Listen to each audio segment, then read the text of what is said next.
మార్కెట్లో ధరల మోత మోగుతోంది. ఏం కొనేటట్టు లేదు, ఏం తినేటట్టు లేదు. పప్పు ఉప్పు అన్న తేడా లేదు. కందిపప్పు నుంచి ఎండుమిర్చి వరకు, చికెన్ నుంచి చేపల వరకు నిత్యావసర ధరలన్నీ విపరీతంగా పెరిగిపోయాయి. చికెన్ ధరలు కొండకి కూర్చుంటే కూరగాయల రేట్స్ ఆకాశాన్ని టచ్ చేస్తున్నాయి. మిర్చి సెంచరీ దాటేసింది. బీన్స్ ఏకంగా డబుల్ సెంచరీ కొట్టేసింది.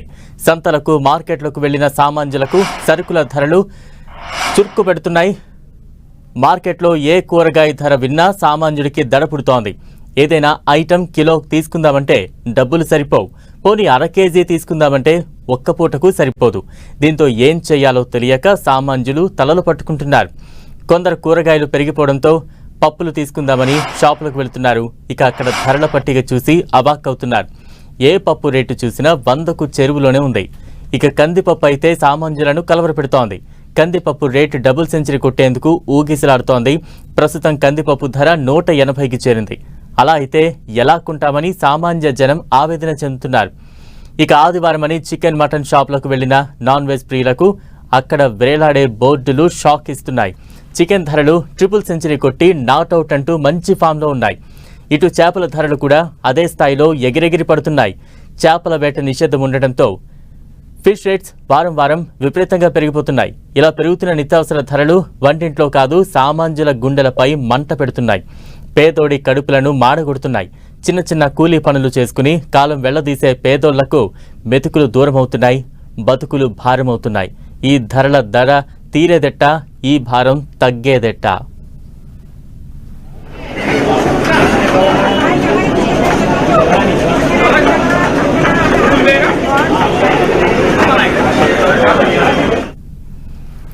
పాలమూరు జిల్లాలో నిత్యావసర ధరలు సామాన్యులకు చుక్కలు చూపిస్తున్నాయి. గతంలో 200 రూపాయలు తీసుకువెళితే సంచి నిండా కూరగాయలు వచ్చేవి. ఇప్పుడు 2000 తీసుకువెళ్లినా కవర్ నిండే పరిస్థితి లేదని సామాన్యులు ఆవేదన వ్యక్తం చేస్తున్నారు. మహబూబ్ నగర్ జిల్లాలోని పరిస్థితిపై మరింత సమాచారం మా ప్రతినిధి రాఘవేంద్ర అందిస్తారు. ధరలతో పాటు చికెన్, మటన్, అదేవిధంగా నిత్యావసర వస్తువుల ధరలు అమాంతం పెరగడంతోనూ సామాన్యునికి తీవ్ర ఇబ్బందులుగా మారే అవకాశం ఉంటుంది. ఇంకా జూన్ మొదటి వారం నుంచి దాదాపు అక్టోబర్ వరకు కూడా ఇంకా రేట్లు పెరిగే అవకాశం ఉంటుంది. కూరగాయలతో పాటు నిత్యావసర వస్తువుల ధరలు కూడా పెరిగే అవకాశం ఉంటుంది. దీంతో చాలా ఇబ్బందులకు గురవుతున్నటువంటి పరిస్థితి అయితే కనిపిస్తుంది. మార్కెట్కి వచ్చి కొనుగోలు చేయాలంటే కూడా పబ్లిక్ చాలా వరకు జంకుతున్నటువంటి పరిస్థితి అయితే కనిపిస్తుంది. ప్రస్తుతానికి మనం కూరగాయల మార్కెట్లో ఉన్నాం. మనతో పాటు సామాన్యులు కూడా కొంతమంది ఉన్నారు. వాళ్ళు కూరగాయలు కొనుగోలు చేయడానికి వచ్చిండ్రు. సార్ చెప్పండి, ఈరోజు కూరగాయలు కొనాలంటే ఎటువంటి పరిస్థితి ఉంది, ధరలు ఎలా ఉన్నవి, అదేవిధంగా చికెన్, మటన్ ధరలు కూడా అమాంతం పెరుగుతున్నాయి, ఎట్లా చూస్తున్నారు? ఈరోజు కూరగాయల ధరలు విపరీతంగా పెరిగిపోయాయి. ఈ కూరగాయలు సామాన్య ప్రజలు తినాలంటేనే భయపడే పరిస్థితి ఏర్పడింది. దీంతోపాటు వారానికి ఒకసారి తినాలన్నా నాన్ వెజ్ చికెన్ కానీ మటన్ కానీ విపరీతమైన ధరలు పెరిగినాయి. కాబట్టి సామాన్య ప్రజలు కూరగాయలు తిని తృప్తి చెందుదాం అనుకుంటే కూడా అవి కూడా కొండెక్కి కూర్చున్నాయి. ఏ ఊరు నుంచి వచ్చారు మీరు? ఎట్లా ఉంటుంది, ఎట్లా కూరగాయలు కొనాలంటే ఏ విధమైన? కందిపప్పు కానీ ఇప్పుడు 200-300 ఉన్నవి. కందిపప్పు కానీ 200-300 ఉన్న కూరగాయలు కొనాలంటే 40 రూపాయలు ఉన్నది, 100 రూపాయలు అయిపోయినాయి. పచ్చిమిరపకాయ కొనాలంటే 80-70 రూపాయలు అయినవి. 80-70 రూపాయలు. ఉల్లిగడ్డ కొనాలంటే పిరమైనాయి. మా పత్తి విత్తనాలు కొనాలంటే కూడా 7 కొడుకు రేటు ఎక్కువనే ఉంది, తక్కువ లేదు. మన షాపుల పోయి తేయాలంటే గిద్ద బుడి తేయాలంటే 1000 రూపాయలు. 20 పరిస్థితులు ఉన్నాయి మాకి. అట్లా ఇటువంటి పరిస్థితులు ఏదైనా చిన్న రైతు కొనాలంటే పిచ్చి పిరం అయిపోతున్నాయి. దానికి మన గుష్టి నుండి ఎవరు రైతు కూడా పట్టించుకుంటలేరు. రైట్, మొత్తానికి ఇది చూసినట్టయితే నిత్యావసర వస్తు ధరలతో పాటు అదేవిధంగా కూరగాయలు కూడా ధరలు అమాంతం పెరగడంతో చాలా ఇబ్బందులకు గురవుతున్నారు. ఖచ్చితంగా అంటే ఇంకా జూన్లో పెరిగే అవకాశం ఉంటుంది. ఇటు కూరగాయలతో పాటు ఇటు చికెన్, మటన్, అదేవిధంగా గుడ్లు కూడా చాలా వరకు ధరలు పెరిగాయి. దీంతో సామాన్య ప్రజానికము జీవనం కొనసాగించాలంటే మాత్రం చాలా ప్రశ్నార్థకరంగా మారింది. ఏదైనా ప్రభుత్వాలు ఈ నిత్యావసర వస్తువుల ధరలపైన కొంత తగ్గించి మినహాయింపులు పెడితే సామాన్య ప్రజానికానికి ఉపయోగకరంగా ఉండాలని చెప్పేసి పబ్లిక్ అంతా కూడా కోరుకుంటున్నటువంటి పరిస్థితి. ఇది ఉన్నటువంటి తాజా అప్డేట్. కెమెరామెన్ లక్ష్మణ్తో రాఘవేంద్ర, 10 TV, మహబూబ్నగర్. ఒకప్పుడు మెతుకు సీమగా వర్ధిల్లిన ఉమ్మడి మెదక్ జిల్లాలోనూ నిత్యావసర ధరలు మండిపోతున్నాయి. సాగు విస్తీర్ణం తగ్గడంతోనే ధరలు ఇలా పెరిగిపోయాయని సామాన్యులు చెబుతున్నారు. ధరలు పెరిగిపోవడంతో కొనేవాళ్లు కూడా కరువయ్యారని వ్యాపారవేత్తలు ఆవేదన వ్యక్తం చేస్తున్నారు. సంగారెడ్డి మార్కెట్ నుంచి మా ప్రతినిధి పివి రావు మరిన్ని వివరాలు అందిస్తారు. ఉమ్మడి మెదక్ జిల్లాలో కూరగాయల ధరలు ఆకాశాన్ని కట్టాయి. సామాన్యుడు కూరగాయలు కొనే పరిస్థితి లేదు. మార్కెట్కి వచ్చి ఏ కూరగాయని అడిగినా ధరలు మాత్రం మండిపోతున్నాయి. ఒకవైపు ఎండలు, మరోవైపు సామాన్యులు మార్కెట్కి వచ్చి కూరగాయలు కొనుక్కుందామంటే కూడా కొనుక్కునే పరిస్థితి ఉంది. ఏది ముట్టుకున్నా సరే 60, 70, 100 దాటిన పరిస్థితి ఉంది. బీన్స్ అయితే 200 రూపాయలు కేజీ దాటిన పరిస్థితి ఉంది. ఆకుకూరలు, కాయగూరలు ఏది చూసినా సరే రేటు మాత్రం సామాన్యులు అందుకునే పరిస్థితి లేదు. మనతో పాటు ఇక్కడ కొంతమంది కొనుగోలుదారులు ఉన్నారు, వారిని అడిగి తెలుసుకునే ప్రయత్నం. చెప్పండి, అసలు మన మార్కెట్లో ధరలు ఏ విధంగా ఉన్నాయి? ఒకప్పుడు మెదక్ జిల్లా, ఉమ్మడి మెదక్ జిల్లా అనేది కూరగాయలకు పెట్టిన పేరు ఉండే. ఈరోజు భూబకాసురులు ఈరోజు జిల్లా మీద పడి వేయించాలు చేస్తూ ఉన్నారు. వేయించాలతో పాటు వివిధ రకాల భూములు అమ్ముడు పోయి కూరగాయల సాగు అనేది తగ్గిపోయింది.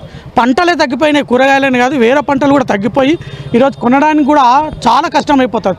సామాన్య జనము 400, 300 ఈరోజు కూలి చేసుకునే వాళ్ళు కూడా కూరగాయలు తిందామంటే భయం అయిపోతుంది. కూరగాయలకైనా చికెన్ నయం అయిపోయింది, చికెన్ కానీ మటన్ కానీ. ఎంత బాధ అనిపిస్తూ ఉందంటే పాలకూర అప్పుడు 10 రూపాయలకు 10 కట్టలు వచ్చాయి. ఈరోజు 100 రూపాయలకు 10 కట్టలు ఇస్తే ఏం తింటాను చెప్పు? వాడు 400కు 500కు కూలి చేసుకొని వస్తారు, రోజువారి కూలి. వాడు ఈరోజు కొన్నికే పరిస్థితి. కాబట్టి ఈరోజు ప్రభుత్వం కూడా ప్రత్యామ్నాయ పంటలు అంటూ ఉన్నది. ప్రత్యామ్నాయ పంటలు ఏమున్నది? చెరుకు తినలేం, పత్తి తినలేం, వరి అంటే బియ్యం అని కొంతమంది బియ్యం వేస్తారు తప్ప ఏదైతే వాగులు ఉంటాయో వాగు కింద బియ్యం వేసుకుంటాం. కూరగాయలు అనేవి 10 గుంటలు ఉంటే కూడా కూరగాయలు వేసుకోవచ్చు. కానీ ఈరోజు లేదు, ప్రోత్సహించలేదు. వ్యవసాయ శాఖ అధికారులు లేరు, ప్రభుత్వం లేదు. ఇక్కడ ఉన్న వ్యవసాయ అధికారులకు వ్యవసాయం అంటే తెలియదు వాళ్ళకి. చెప్పండి, మీరు చెప్పండి, ఇట్లా ఉంది ధరలు ఎట్లుంది? సార్ ధరలు అయితే చాలా ఉన్నాయి సార్. టమాటాలు 60 రూపాయలు కేజీ అంట. అవి ధరలా సార్? 500 తీసుకొస్తే ఏం మిగులుతలేవు సార్ మార్కెట్లో. ఇప్పుడు మిరపకాయలు అంట 30 రూపాయలు పావు కిలో అంట. ఏం తీసుకోవాలి సార్ మేము? కామన్ మ్యాన్ ఎట్లా తిక్కనాలి? మా శాలరీకి ఇంత, వాళ్ళు ఇచ్చేది ఇంత, వాళ్ళు తగ్గాలంటే తగ్గియరు. గవర్నమెంట్ పట్టించుకోదు. మొత్తం మీరు తినాలంటే రోజుకి కనీసం 100-200 డైలీ 300 సార్ కూరగాయలు రావాలంటే మార్కెట్కి 300 అయిపోతున్నాయి. సంచులు కూడా నిండదు. మరి ఇంటికి ఏం తీసుకొచ్చిరంటే ఏం తీసుకొస్తాం? ధరలు ఎక్కువ ఉన్నాయి, ఏం తీసుకెళ్తాం? అదే ఉన్నది ప్రాబ్లం. మనతో పాటు ఇక్కడ అమ్మకందారులను వారిని కనుక్కునే ప్రయత్నం. చెప్పండి అమ్మ, కూరగాయల ధరలు ఏ విధంగా? మీరు కూడా కొనుక్కొచ్చి మారుబేరం చేసుకుంటారా ఎట్లా? మీరు? మేము మార్కెట్ నుంచి తెస్తాం సార్, మా దగ్గర చైన్ లేదు. అక్కడ వెళ్ళి మేము 10,000 తీసుకుపోయినా మాకు కూరగాయలు వస్తలేవు. మేము పొద్దున్న దాకా కష్టం చేసుకొని అమ్ముకోవాలి సార్. ఇక్కడ సగం కూరగాయలు వేస్ట్ కూడా అవుతాయి ఎండలకు. మళ్ళీ మేము తెచ్చిన మాలన్నా మాకు పైసలు రావాలి. మాకు కూడా ఒక 500 కూలీ దొరకలేదు సార్. వాళ్ళు కూడా తక్కువకి ఇవ్వని వాళ్ళ పరిస్థితి వాళ్ళు అడుగుతారు. మేము కూడా మా పరిస్థితి చూసుకొని మేము అమ్మాలి సార్. దాంట్లో మాకేం డబ్బులు దొరుకుతలేవు. ఇంత రేట్లు అయినాక రైతు బజార్లో వాళ్ళు మీ ఇష్టం ఉంటే కొనండి, లేకపోతే లేదని అక్కడ అంటారు సార్. మేము కూడా వీళ్ళని అదే మాట అనవలసి వస్తుంది. కొనుక్కునే వాళ్ళని మేము కూడా అదే మాకు రైతులు ఏ మాట అంటున్నారో మేము కూడా ఆ మాట వాళ్ళకి అనవలసి వస్తుంది సార్. ఇంత రేటు పెట్టి కొన్నా అని వాళ్ళు కూడా బాధపడతారు. కానీ మాకు 10,000 ఉండకపోతే మాలు వస్తలేదు సార్. మాకు ఎంత పరిస్థితి? ఒక 500 అన్న కూలీ దొరకలేదు కదా సార్. మా పరిస్థితి కూడా బాగాలేదు. ఎండలకు మాకు భయం అవుతుంది సార్, సగం వేస్ట్ అవుతున్నాయి.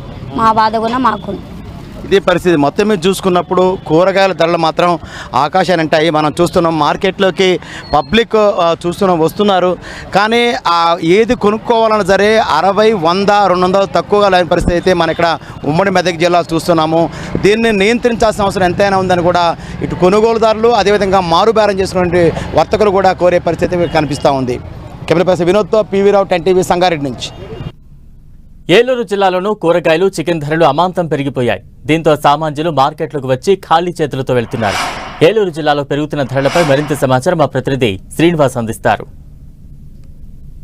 ఎఫెక్ట్ అంతా కూడా కూరగాయల మీద పడిందని చెప్పుకోవచ్చు. కూరగాయల రేట్లు అయితే కూడా ఆకాశాన్ని అంటుతున్నాయని చెప్పుకోవచ్చు. ప్రస్తుతం మనం ఏలూరులోని పత్యాబాద్ రైతు బజార్లో ఉన్నాం. ఇక్కడ కూరగాయల రేట్లు ఏ విధంగా ఉన్నాయి ఏంటనేది కూడా ఒకసారి పరిశీలిద్దాం. ఇప్పుడు సమ్మర్ కావటం, అలాగే కొంత పంటలు దిగుబడి తక్కువగా ఉండటం, అలాగే వినియోగం ఎక్కువగా ఉండటంతో ఈ కూరగాయల రేట్లు అయితే కూడా ఎక్కువగా ఉన్నాయని చెప్పి కూడా భావించాల్సిన పరిస్థితి ఎలా ఉంటుంది? నాబోటి సామాన్యుడు కొనుక్కోలేని స్థితిలో ఉన్నాయి. అంటే ఈ రేట్లు అన్ని ఎక్కడ చూసినా 50 రూపాయలు చూసినా అలాగే ఉన్నాయి, ప్రతి చోట అదే పరిస్థితి. అంటే పరిస్థితి కూరగాయలు ఎక్కడ చూసినా కిలో 50 రూపాయలు తక్కువ లేకుండా చెప్పి, అలాగే ఇంగ్లీష్ కూరగాయలకు సంబంధించి కూడా బీన్స్ అయితే దాదాపు 200 పైగా కేజీ ఇక్కడ రేట్ అయితే ఉంది. అలాగే క్యారెట్, బీట్రూట్ ఇటువంటి రేట్లు కూడా అధికంగా ఉన్నాయి. మనతో రైతు బజార్ ఈవో ఉన్నారు. ఎలా ఉన్నాయండి రేట్లు? ఎంత ఎక్కువగా పెరగడానికి కారణం అనుకోవాలి? ఇటీవల సమ్మర్ వేసవకాలం దృష్ట్యా పంట దిగుబడి తగ్గడం, రెండోది పాదులు అవి కూడా ఎండిపోవడం, చివరి దశకు రావడం వల్ల రేట్లు పెరిగినాయండి. అలాగే ఇటీవల కాలంలో పచ్చిమిర్చి ఒకటి బాగా పెరిగింది. ఆకుకూరల్లో కూడా వర్షాల వల్ల దిగుబడి రాకపోవడం, అలాగే బీరకాయలు అవి ఎండలకి పాదులు ఎండిపోవడం వల్ల కొంచెం రేట్లు పెరిగినాయి. మొత్తానికి అంటే రైతు బజార్లోనే కూరగాయల రేట్లు అయితే కూడా ఈ విధంగా ఉంటే బయట మార్కెట్లో కూడా ఇంకా అధికంగా ఉన్నాయని చెప్పుకోవచ్చు. అంటే కూరగాయల ధరలు ఈ విధంగా ఉంటే ఇంకా మాంసాహారకు సంబంధించిన చికెన్, మటన్ ఏ విధంగా ఉందనేది కూడా ఒకసారి పరిశీలిద్దాం. సత్రంపాడు ఒక చికెన్ షాప్ వద్ద ఉన్న చికెన్ షాప్ సంబంధించి రేట్లు ఏ విధంగా ఉన్నాయి, ఎలా ఉన్నాయి ఏంటనేది కూడా ఒకసారి పరిశీలిద్దాము. ఎక్కువగా ఈ చికెన్ రేట్లు పెరగడానికి కారణం ఏంటి, అలాగే ఈ తగ్గుముఖం పట్టే అవకాశం ఉందా లేదా వినియోగదారులకి ఉందా అనేది మనతో ఒక చికెన్ షాప్ యజమాని ఉన్నారు. సరే, ఎందుకని ఇంత పెద్ద ఎత్తున రేట్లు గత కొన్ని రోజుల నుంచి కూడా తగ్గుముఖం పట్టలేదు, ఎందుకని? కోల్డ్ షార్టేజ్ అని కంపెనీలు సిండికేట్ అండి. దాంట్లో కోల్డ్ షార్టేజ్ అని అంటున్నారు కానీ షార్టేజ్ ఏం లేదు. ఈ కంపెనీల వాళ్ళు సిండికేట్ అయిపోయి దానికి వచ్చేటప్పుడు ఒక రేట్ అని ఫిక్స్ చేసుకుని ఆ రేట్ ఇది. ఏమైనా బయట కోళ్ళు తక్కువ ఉన్నాయి అని అనుకుంటే షార్టేజ్ ఇవ్వటం, షార్టేజ్ పిల్లల్ని ఇవ్వకపోవడం, దాన్ని ఆపటం, ఇది చేసి షార్టేజ్ కావాలని క్రియేట్ చేస్తారు. మనం చూస్తే అయితే వినియోగదారులు కూడా ఉన్నారు, ఒకసారి వారితో కూడా మాట్లాడదాం. ఎలా ఉంటుంది ఏంటనేది కూడా, రేట్లు ఏ విధంగా ఉన్నాయి, ఎలా ఉందండి కేజీ చికెన్ ఎలా ఉంటుంది, ఏ విధంగా ఉంటుందండి? 300 దాకా. ఎలా అనిపిస్తుంది? ఎక్కడ రేట్లు తగ్గుముఖం పట్టట్లేదు అంటే సామాన్యులు తినే అవకాశం ఉందా, అసలు ఎలా ఉంటుంది? ఇంకా ఇది రోజుకి అదే వారానికి 2 సార్లు 3 సార్లు అనుకున్నాం, ఇంకో వారానికి ఒకసారి అలాగా. ఎలా అనిపిస్తుంది? మీకే అనిపిస్తుంది? ఎలా అనిపిస్తుంది? సామాన్య ప్రజలు తినే విధంగా లేదండి, రేట్లు మాత్రం విపరీతంగా ఉన్నాయి. కూరగాయలు అలాగే ఉన్నాయి, చికెన్ కూడా అలాగే ఉంది. పంటలకి కేంద్రాలుగా ఉన్నటువంటి గోదావరి జిల్లాల్లోనే ఇటువంటి పరిస్థితి, అటు రాష్ట్ర వ్యాప్తంగా కూడా ఇదే ఉందని చెప్పుకుంటూ, ముఖ్యంగా అటు కూరగాయల ధరలు అయితే కూడా రైతులు గిట్టుబాటు ధర లేదని ఒక పక్క చెబుతుంటే, వినియోగదారులు అయితే కొనలేని పరిస్థితులు అయితే కూడా నెలకొన్నాయి. మధ్యలో ఎక్కువగా దళారీ వ్యవస్థే వీటన్నిటికీ కారణం అనేది కూడా కొంత వినియోగదారులు కానీ ఇక్కడ వ్యాపారులు కానీ చెబుతున్న పరిస్థితి. ఇప్పుడు ప్రసాద్తో శ్రీనివాస్, టీవీ, ఏలూరు నుంచి. ఇక శ్రీకాకుళం జిల్లాలో నాన్ వెజ్ ధరలు ఆకాశాన్ని అంటుతున్నాయి. కూరగాయల ధరలు భారీగా పెరగడంతో జనం నాన్ వెజ్ వైపు చూస్తున్నారు. ఇటు చికెన్, చేపల ధరలకు కూడా రెక్కలొచ్చేశాయి. శ్రీకాకుళం జిల్లాలోని నాన్ వెజ్ మార్కెట్లోని పరిస్థితిపై మరింత సమాచారం మా ప్రతినిధి బాలు అందిస్తారు. ఒకవైపు ఎండలు మండిపోతుంటే మరోవైపు మార్కెట్ ధరలు కూడా అంతే స్థాయిలో మండిపోతున్నాయి. ఒకవైపు వెజిటబుల్ మార్కెట్లో చాలా ఎక్కువ రేట్లు పెరుగుతుంటే మరోవైపు చికెన్, నాన్ వెజ్, ఫిష్ మార్కెట్లు కూడా అంతే స్థాయిలో అయితే ధరలు భారీగా పెరుగుతున్న పరిస్థితి మనం చూస్తున్నాం. ఒకసారిగా ఒకవైపు వర్షాలు లేక వెజిటబుల్కి సంబంధించినటువంటి రేట్లు కేజీ 60 నుంచి 70 రూపాయల వరకు ఏవైతే సాధారణ కూరగాయలు ఉన్నాయో, టమాటాలు కానీ, అటు బెండకాయలు కానీ, బీరకాయలు కానీ పెరిగిన నేపథ్యంలో ఇటువైపు చికెన్ రేట్లు కూడా ఒక్కసారిగా అమాంతంగా పడిపోయాయి. ఫిష్ కానీ, చికెన్ కానీ సుమారు 200 రూపాయలు ఉండే చికెన్ మార్కెట్లంతా కూడా ఇప్పుడు భారీగా పెరిగినటువంటి పరిస్థితి అయితే మనం చూస్తూ ఉన్నాం. సుమారు ఈరోజు అటు పేపర్ మార్కెట్ రేటు వస్తే సుమారు 295 రూపాయల వరకు మార్కెట్ రేటు పెరిగిన పరిస్థితి అయితే ఉంది. ఒక చికెన్ మార్కెట్స్ కూడా సుమారు 300 వరకు వెళ్తున్న పరిస్థితి. సార్, గతంలో చూస్తున్నాం, ఒక్కసారిగా రేట్లు ఎలా ఉన్నాయి, పెరుగుదలపై ఏమంటారు? చేపలు అంటే ఒకరోజు బాగుంటాయి, ఒకరోజు చెప్పలేము సార్. బాగున్నప్పుడు బాగుంటాయి, లేనప్పుడు రేట్లు ఎక్కువ ఉంటాయి. అది ఈరోజు చికెన్ రేట్లు ఎలా ఉన్నాయి? చికెన్ ఇంతకు ముందు కంటే కొద్దిగా పెరిగింది. ఇప్పుడు యాసవికాలం కన్నా కోళ్ళు చనిపోతాయి అనేసి రేట్లు పెంచారు. సార్, మీరు మార్కెట్ చూస్తున్నారు, మామూలు కూరగాయల ధరలు కానీ ఇవి కానీ ఎలా ఉన్నాయి? ఒకసారి మామూలు కూరగాయలు అంటే 40, 50 ఇలా ఉన్నాయి రేట్లు, కేజీ రేట్లు. అదే నాన్ వెజ్ మార్కెట్లు, నాన్ వెజ్ మార్కెట్ అంటే ఒకరోజు 120, మామూలు సర్వీస్ చేపలు 150 రకాలను పెట్టి రేట్ ఎక్కువ అమ్ముతారు. 300, 400 అమ్ముతారు. అది ఒకవైపు ఎండలు భారీగా పెరగడంతో అటు కోళ్ళ మార్కెట్ కూడా భారీగా సిండికేట్ అవుతుందని చెప్పేసి అటు వైపు చెప్తున్న పరిస్థితి ఉంది. భారీగా అటువైపు సుమారు 300 వరకు కేజీలు అయితే పెరుగుతున్న పరిస్థితి ఉంది. ఒకవైపు సాధారణ కూరగాయల ధరలు కూడా భారీగా పెరుగుతున్న నేపథ్యంలో ఇటువైపు చికెన్ ధరలు కూడా ఒకసారిగా 200 నుంచి 300 వరకు పెరుగుతుండటంతో పాటు అటు ఫిషెస్ కూడా కేజీ 120 రూపాయల నుంచి సుమారు 150 రూపాయలు సాధారణ చెరువు చేపలు కూడా పెరిగిపోతున్నాయి. ఇక సముద్రం వైపు కూడా వేట నిషేధం అవడంతో ఓన్లీ సాధారణ మత్స్యకారులు ఎవరైతే ఉన్నారో సముద్రంపై సాధారణ బోట్లపై వెళ్ళే వాళ్ళు తెచ్చిన మత్స్య సంపద మాత్రమే ఉంటుంది. అది కూడా చాలా ఎక్కువ రేట్లు అమ్ముతున్నారు. సుమారు ఇక్కడ నుంచి వంజరాలు 700-800 రూపాయలు కేజీ దాటి కూడా అమ్ముతున్న పరిస్థితి ఉంది. ఓవరాల్గా చూసుకుంటే అటు వెజిటబుల్ మార్కెట్స్ కూడా తో పాటు ఇటు నాన్ వెజ్ కూడా ఒకసారిగా భారీగా పెరగడంతో అటు ప్రజలైతే కొంత ఇబ్బంది పడుతున్న పరిస్థితి ఉంది. కెమెరామెన్ సూర్యతో బాలు, 10 టీవీ, శ్రీకాకుళం జిల్లా.